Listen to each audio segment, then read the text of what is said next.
On a mysterious island, a woman wakes up alone with no memory of how she got there or what her name is. She can't tell where she is, and there's a shell in her hand. Nobody answers when she screams for help, so she decides to boil the shell to see what happens. At that moment a second woman shows up. She doesn't remember her name either, and her object is a knife. Things get tense between them and Shell Lady takes the knife from her, only to be interrupted by a guy that tells them there are more people like them all over the shore wearing the same clothes. Soon everyone comes together and they move some tree trunks to sit on while sharing a coconut. Nobody remembers what happened, and each person woke up with a different item. At that moment they notice that their identical clothes have labels with their names on them. Shell Lady is Chase, Knife Lady is Casey, and the guy that found them is Cooper. After everyone learns their names, Chase announces she'll go looking for clues, so Brody and Donovan go with her. The trio retrieves all the items that appeared with them, but then Donovan decides to go back to the others. Meanwhile the group is starting a fire and carving the word help in the sand. While sunbathing, Taylor finds a boat buried in the sand called the Mysterious Island, but she dismisses it. Donovan arrives and convinces everyone to forget their troubles by swimming. At first they have lots of fun, but soon they panic when they see sharks approaching. Everyone rushes back to the shore, but unfortunately Donovan doesn't swim fast enough and soon a shark bites him before taking him away. Moments later, Chase and Brody find a beautiful waterfall, and Brody asks Chase not to tell the others. Then they share a kiss, but when Brody asks for more, Chase turns him down. Brody doesn't accept this and pushes Chase to the ground to try to take advantage of her. Chase struggles against him and manages to push him off. Then she takes out the knife to keep him at bay and runs away. Afterward Brody returns to the cab and begins giving everyone chores to do, just assuming he can be the leader and not telling them about the waterfall. Soon Chase comes back too and immediately starts beating Brody up until the others pull her back. Then Chase tells the group about the waterfall and Brody's attack, but he calls her a liar and the others don't know who to believe. That night, Chase dreams of being in a room with a gun while blood flows on the floor. In the morning, she's the first one to wake up, so she grabs an axe and a shell and goes on a walk. Suddenly she finds Donovan washed up on the shore, alive but with a bitten leg, so Chase blows the shell to call the others. Working together, they manage to move Donovan back to the cab. Afterward the group has a meeting to discuss their options. Brody thinks they should move somewhere safer, but Cooper thinks they should stay on the shore in case a boat passes by. Chase interrupts to say they should get out, mentioning she saw Mason and Hayden behaving weirdly earlier. The duo explains they counted the steps between the spots each of them showed up at, and it was always exactly 39. By using the same number to explore the area, they find a sign that says find your way back. Chase thinks the sign is a clue, but everyone else thinks it's just a sign and ignores it. Frustrated, Chase throws the shell against a rock, causing it to break. Now the shell reveals a barcode with the words property by land and a blinking device that fell out of it. Not noticing this, Chase takes a nap, and when she wakes up, she sees an inflatable raft on the sea. She takes off her shoe before getting into the water, and accidentally steps on a piece of glass. As she swims toward the raft, the blood from her foot gets the attention of the sharks. Thankfully Chase can swim fast enough to reach the raft right before the sharks reach her. In the raft, she finds various objects like medical cases and a bunch of bullets. There are also oars that she uses to return to the shore. She hides everything she's found but makes sure to check the cases first. One has medicine, but the other one has a locked box. Afterward Chase speaks to Cooper in private and after he swears to keep the secret, she shows him some of the things she's found, like stamps and a packet of gum that has 39 on it. Meanwhile Brody and Casey go looking for food and end up kissing in the woods. Later, the group sees the weather is getting worse and discusses again if they should move or not. Cooper ends up punching Brody and a fight ensues, so the others quickly jump in to separate them. A frustrated Cooper leaves and Brody violently takes the knife from Chase to keep everyone at bay. Now the whole group can see he truly is crazy and turns against him, so Brody drops the knife and goes away. To everyone's surprise, Casey grabs the knife and gives it back to Chase. At that moment a storm reaches the island, so Chase takes the group to hide in the raft while Brody and Cooper put up with the rain. In the raft, the group falls asleep, and Chase has another dream. She's in a room with blood on the floor and she shoots a woman sitting on a chair. She's suddenly woken up by Cooper calling out her name, so she reveals her location and invites him inside. Once the storm passes, Chase heads back to the sign and finds the device that fell from the shell. Realizing what it is, she begins running back to the old cab, only to come across Brody, who has built a spear. After telling him to go wake up the others, Chase digs out the case from the raft and uses the device to open the box, guessing the password is some combination of 3 and 9. Inside she finds a gun, so she loads it up with the bullets before rejoining the group. Later, Casey is privately checking her scar when she's approached by Hayden, asking what happened between her and Brody in the woods. Casey confirms they did the dirty and blames herself for it, but Hayden can tell Brody attacked her. Meanwhile Chase and Copper go on a hike to look for more clues. After lots of walking and climbing a cliff, they come across a large abandoned building hotel. They see beds and a fountain with running water, so they rush back to tell the others. Brody doesn't like the idea of having to climb a cliff and an argument ensues, during which he threatens Chase with a spear. The others tell him to cut it, so an offended Brody goes away. The rest of the group asks Chase to leave too, accusing her of being the one triggering the arguments. As clouds cover the island again, Chase goes to sleep in the raft and has the same dream of a dying lady.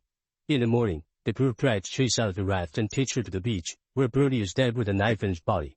The others accuse Chase of killing him and don't believe her when she says she didn't, so she starts beating them up to escape. Casey hits her extra hard with a stick and Chase faints, only to suddenly wake up on a chair inside a strange room. She can't move any part of her body, and soon a nurse shows up to give her an injection without answering her questions.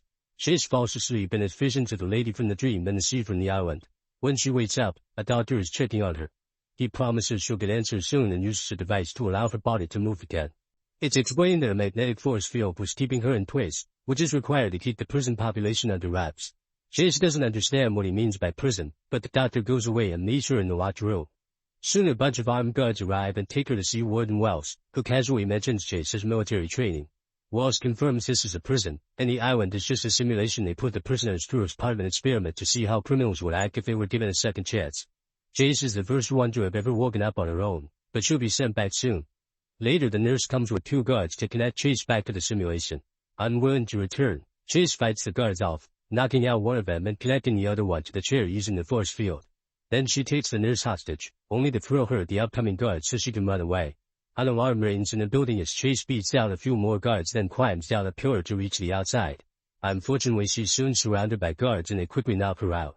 Afterward Chase is taken to a cell where the door is a force field, and a magnetic force keeps her against the wall. Eventually Chase falls asleep and dreams of the lady in the chair again.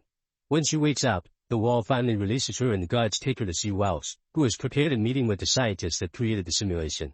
They explain the point of the experiment is to test nature versus nurture. They delete everyone's memories to check if changing a person's circumstances will also change their morals. They have no idea how Chase managed to wake up, and they begin discussing whether they should send her back or not. Tired of this, Wells takes Chase outside for lunch. He greatly dislikes the scientists in the simulation, but he puts up with them so the government will send him money. He also confirms that if someone dies in the simulation, they die in the real world.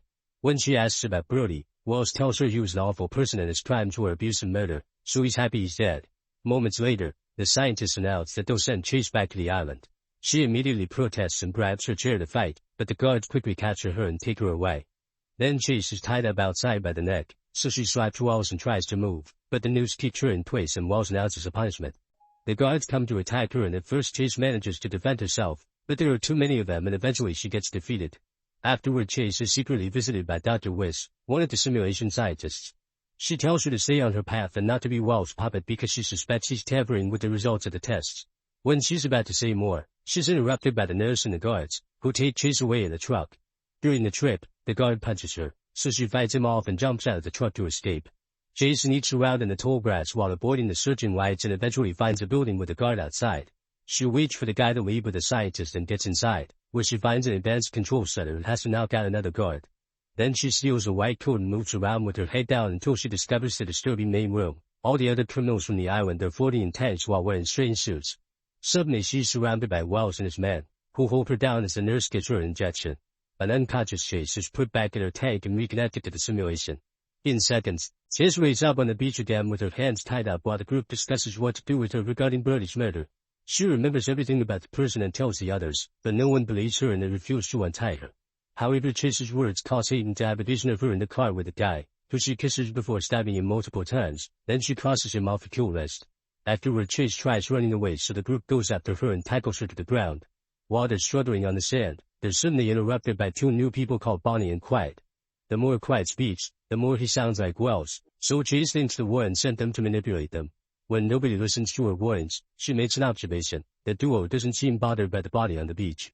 Now exposed, Bonnie and Quiet threaten everyone with their weapons and make them drop anything they can use to defend themselves. Then they ask about the boxes from the raft, revealing they know about the gun. While Quiet argues with Chase, he suddenly stabs Hayden in the stomach, explaining she was killed Brody for what he did to KC. That's why she was arrested. She killed a bunch of abusers or some kind of vigilante. Quiet confirms the prison is real and they all signed waivers to agree to the rules, which include getting killed if they did any killing. He and Bonnie only appear when the rules must be enforced.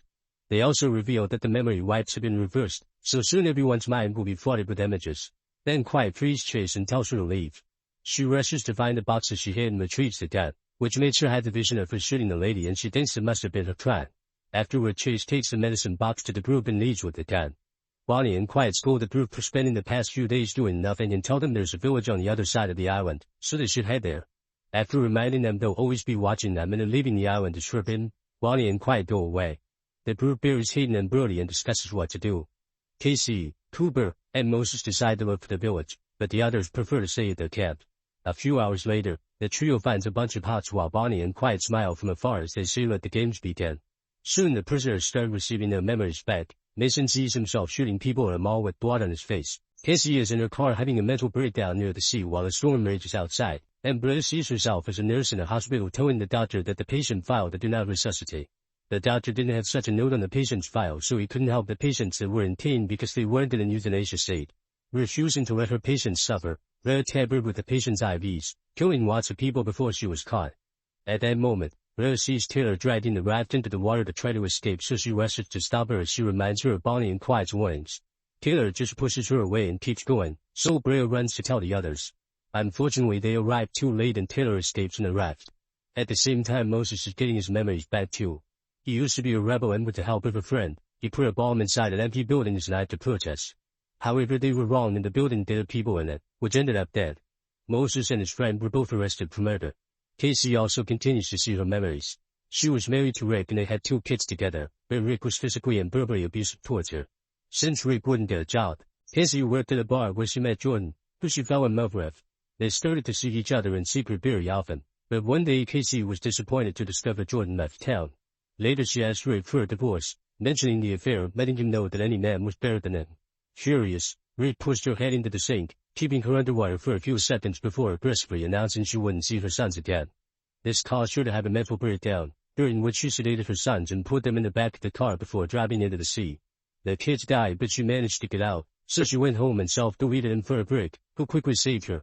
On the beach, Casey has a breakdown as she remembers her dead sons and starts seeing hallucinations of her kids in the car, so Moses tries his best to comfort her and shares his own story. Then they agree that to survive, they'll have to find Chase. As they walk, Casey is too afraid of going near the water because of her traumatic memories, so Moses provides her comfort to help her enjoy swimming again. While Donovan chats with Blair and jokingly asks her to marry him, he also goes through his memories. He used to work in an office and was obsessed with a coworker who kept turning him down. Eventually she told HR about his harassment, so one afternoon she cornered her in the bathroom and killed her while blaming her for leading him on. Blair and Donovan's conversation is interrupted by a sudden shot. It's Mason, who has found a flared gun and says he was just testing it.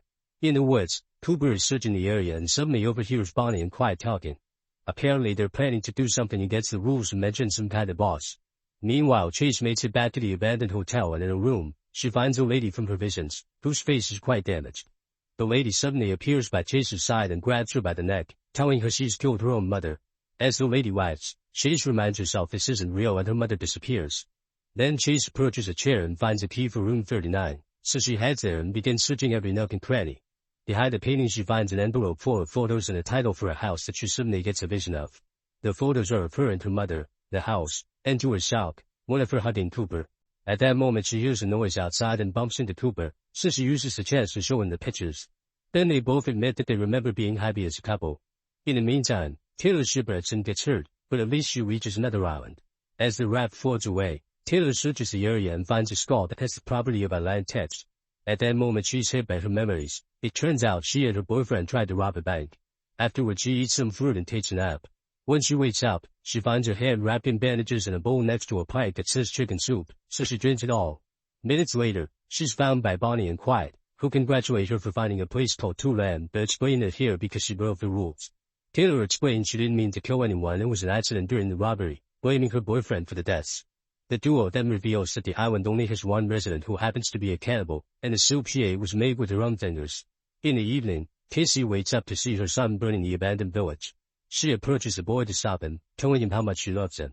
However, the son is just a hallucination, and Moses has to pull Casey away from the flames, which are very real. Nearby, Bonnie and Clyde happily watch the fire that started. Back to Chase, she has a vision of her childhood. When she was a kid, she was bothered a lot by her classmates, but her mother was never sympathetic. She would yell at Chase and demand her to solve her problems because she didn't want a weakling as a daughter. From then on, Chase started to take fighting classes, but her mother disapproved of that too because it wasn't very feminine. In fact, the mother told her not to come home for the holidays so she didn't give up the fighting. So instead Chase joined the Marines. Cooper also has a short vision and sees himself at war, surrounded by bodies. When he sees Chase with the gun in her hand, the rest of the memory comes to him. The two of them met when they joined the Marines and fought together during the war. During a mission, Cooper was hit by an explosion and was seriously damaged, so a helicopter took him away. Chase also remembers this, and he realized the house from the pictures is the Reds had moved to after the war. Another flashback reveals that after Cooper recovered from the explosion, his face was still severely damaged and he was worried nobody would hire him like that. In the prison, Cooper is looking at himself in the mirror when suddenly he sees Chase's mother next to him. She removes the bullet from her forehead and hands him to Cooper, but luckily at that moment Chase makes him snap out of it. She explains that she also sees her mom and that she thinks she killed her even if she doesn't remember her, but Cooper says they were framed. At the beach, Mason gets his leg hurt after slipping on the rocks, so Blair takes care of the wound. Donovan sees this and gets jealous because Blair had taken care of his leg first and he had thought they had something. After Mason leaves, Donovan pretends he has something in his eyes to get Blair's attention and begins talking badly about Mason. Suddenly he tells Blair that he loves her, but Blair turns him down. Meanwhile, Mason has another flashback. After killing all those people at the mall, he could hear the police coming for him, so he took a gun and tried to self-delete. However, he couldn't do it and he got arrested. At that moment, Blair approaches him and asks him to never leave her alone with Donovan because he's dangerously obsessed. In the woods, Bonnie and Quiet see Casey and Moses bonding and decide to let them be because they'll probably attack each other soon. Quiet opens a screen on his arm to search for different victims, revealing he has access to all the cameras on the island as people in the control room do. This causes two technicians to notice something is wrong. Later, while Blair is away, Mason is taking off his shirt and Donovan uses the chest to choke him. Mason struggles against Donovan and they fall to the floor, but when Mason tries to grab something to defend himself, Donovan finishes killing him and hides him under some leaves at the same time by the sea. Blair suddenly remembers that she was married to a woman and rushes back to tell Donovan, only to see Mason's body on the ground. Disturbed, she falls to her knees and pretends to accept Donovan's feelings while secretly taking the flare gun from Mason. Then Blair pretends she's about to kiss Donovan to get close enough and shoot him at point-blank range, killing him instantly. Back to Casey and Moses, they arrive at the hotel and find Cooper and Chase. An argument ensues over secrets and information, so Cooper takes out a gun to shut them up, causing him to have a flashback. The farm they were renting belonged to Chase's mother, and she refused to extend the lease because they weren't making enough money. Cooper tried to plead for mercy, but the old lady began insulting him and Chase, which made Cooper angry. Chase's mother took out a gun to make him leave and Cooper tried to take it from her, so she hit him with a vase, and in the struggle the gun was accidentally shot, killing her. In the prison, it's revealed that Cooper was so lost in the vision that he has fired the gun here too, killing Moses. While Casey holds the body, Cooper tells Chase he killed her mother and made it look like a break-in. Chase gets very upset and is about to punch him, but suddenly Quiet shows up and stops her, saying he'll take it from here. Quiet starts fighting Cooper while Bonnie goes after Chase. All four of them are great fighters, so lots of hits are exchanged as they move all around the room and climb on the furniture. When Quiet is about to stab Cooper, Chase hits him first to stop him. Quiet retaliates with his machete, but Chase dodges it and the blade kills Bonnie instead. Then Chase stabs her with a spear, making her disappear from the simulation. Cooper attacks Quiet with an axe at the same time Chase turns the spear on him, but Quiet uses it to stab her before disappearing too. The spear also disappears, but Chase is still bleeding, so she leaves the building to die alone. When she finds the sea she passes out, only to wake up in the prison again. Dr. Wish welcomes her and explains they brought her back right before dying because thanks to Cooper's confession, she's been exonerated of her crimes and she's off death row. She also says that Bonnie and Quiet were marshals who went rogue and were removed for interfering with the results of the game. While the doctors check on Chase's health, Wells tries to visit her, but Wish stops him and implies he'll be investigated for his involvement in the marshals' misbehavior. Furious, Wells finds the nurse and convinces her to be on his side because otherwise she'll go down with him.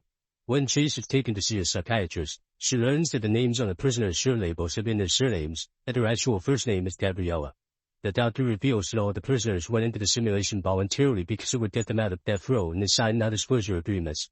This was mandated by the government, saying the experiment should only be done on those truly irredeemable, which in Texas is a low bar. To this day, nobody has reached redemption in the game to win it. After a few more tests, Chase is taken to see Wells, who reveals all her mother's money went to a hospital so she has nothing to go back to. He also admits he did try to sabotage the program because the other prisoners are awful people who don't deserve a second chance or to get tax money wasted on them.